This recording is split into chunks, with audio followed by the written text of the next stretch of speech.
بسم الله الرحمن الرحيم.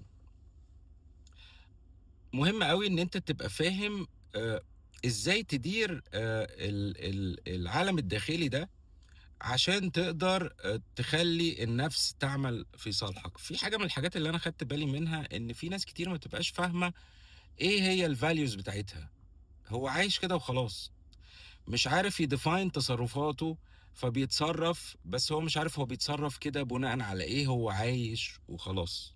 وممكن اللي بيحدد تصرفاته دايمًا معظمها العالم الخارجي، اللي هي الناس اللي جاية عليه من برّه، الاحتكاكات الخارجية بتاعته هي اللي بتdefine تصرفاته. طبعًا ده غلط، لإن أنت التصرفات بتاعتك لازم تبقى جاية بناءً على الvalues بتاعتك. الvalues بتاعتك هي القيم بتاعتك، هي أولوياتك. خلّيني أشرحها لك بمثال بسيط. آآ لو سألت حد مثلًا قُلت له إيه أهم حاجة عندك؟ قال لك أهلي. طب ليه أهلك أهم حاجة عندك؟ عشان بيدّوني حُب، بيدّوني الأمان. يبقى هنا الأهل مش هم الvalue بقى، القيمة هنا في الحُب والأمان، والأهل أصبحوا وسيلة الإنسان بيتصرّف دايمًا من خلالها عشان يوصل للحُب والأمان. بيحتَك بيهم كتير، بيزورهم كتير، بيكلّمهم في التليفون كتير. ليه؟ عشان يوصل للحُب والأمان.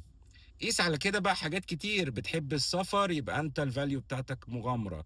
بتحب تقرا وبتحب تتعلّم، يبقى أنت الvalue بتاعتك العلم. آآ فدي أمثلة عن إزاي أنت تdefine الvalue، لإن أنت لو عرفت الvalues بتاعتك، القيم بتاعتك دي، تقدر بقى توظّف التصرفات بتاعتك إن هي تخدم الvalue دي عشان تقدر تعلى فيها. حلو.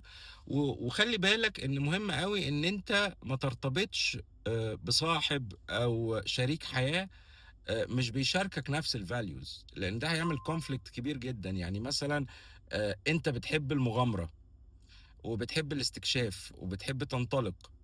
ما تروحش تختار شريك للحياة بيحب الأمان والاستقرار.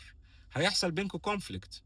هيبقى هو عايز يقعد في البيت، الشخص عايز يقعد في البيت، و وأنت لأ، عايز تنطلق وعايز تسافر. فصاحبك لازم تختاره يشاركك في نفس القيم. شريكة الحياة بتاعتك أو شريك الحياة بتاعِك لازم تختاريه بيشاركِك نفس القيم بتاعتِك عشان تعرفوا تنطلقوا. والسلام عليكم ورحمة الله وبركاته.